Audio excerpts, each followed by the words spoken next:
STN پر چلنے والے ایک ڈرامے میں طوائف کا کردار ادا کرنے والی اداکارہ فریال گوہر نے اپنی اداکاری اور تیکھے نقوش کی وجہ سے شہرت حاصل کی تو شیخ رشید کی رال ٹپکنے لگی۔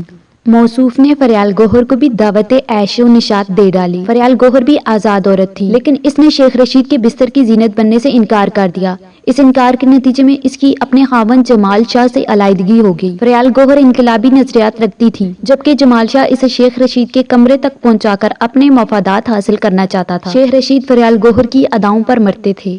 اس نے شہباز شریف کے ذریعے جمال شاہ کو لاکھوں کی پیشکش کی، لیکن جمال شاہ ان کے شوہر ہوتے ہوئے بھی انہیں رام کرنے میں ناکام رہے۔ بعد ازاں شیخ رشید نے اپنے اثر و رسوخ اور تجربات سے اس کے تمام انقلابی نظریات جلا دیے۔ پھر فریال گوہر کو اکثر شیخ رشید کے ساتھ دیکھا گیا۔ فریال گوہر شاید واحد شخصیت تھی جس کو جب بھی کسی انٹرویو کا سامنا ہوتا تو اس کی آنکھوں میں ایک چبھنے والی چمک ہوتی تھی، اور وہ کہتی تھی کہ مجھے امید ہے کہ بہت سے فحش سوالات کیے جائیں گے اور میں فحش سوالات پسند کرتی ہوں۔ ایک بار شیخ رشید اور فریال کے بارے میں خبر آئی کہ ان دونوں شخصیات نے ایک ہی طیارے میں اسلام آباد سے شارجہ تک سفر کیا، بعد ازاں ایک ہی ہوٹل میں قیام رکھے ہوئے ہیں، جبکہ دونوں سارا دن اکٹھے گھومتے پھرتے اور ساحل سمندر پر تفریح کرتے ہیں۔ ان کی اس طرح کی مصروفیات نے وہاں کئی قسم کی قیاس آرائیوں کو جنم دیا تھا کہ اس کے بعد فریال گوہر نے شیخ رشید کو شادی کی پیشکش کی، جس پر سنجیدگی سے غور بھی کرتے رہے۔ جن دنوں میاں محمد نواز شریف کے دلشاد بیگم سے عشق کے چرچے زبان زدعام تھے، نواز شریف کے دست راست شیخ رشید احمد نے دلشاد بیگم پر بھی ڈورے ڈالنے کی کوشش کی۔ وہ معروف بھارتی صنعت کار گودریج کی اہلیہ کی فرمائش پر شارجہ میں منعقد ہونے والا کرکٹ ٹورنامنٹ دیکھنے کے لیے وہاں بھی گئے تھے۔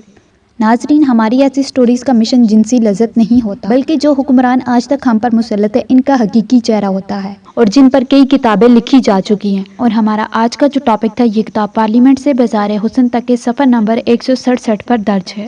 ناظرین، تنقید یا تائید آپ لوگوں کا حق ہے، مگر اس ویڈیو کے بارے میں ایک کامنٹ ضرور دیجیے گا۔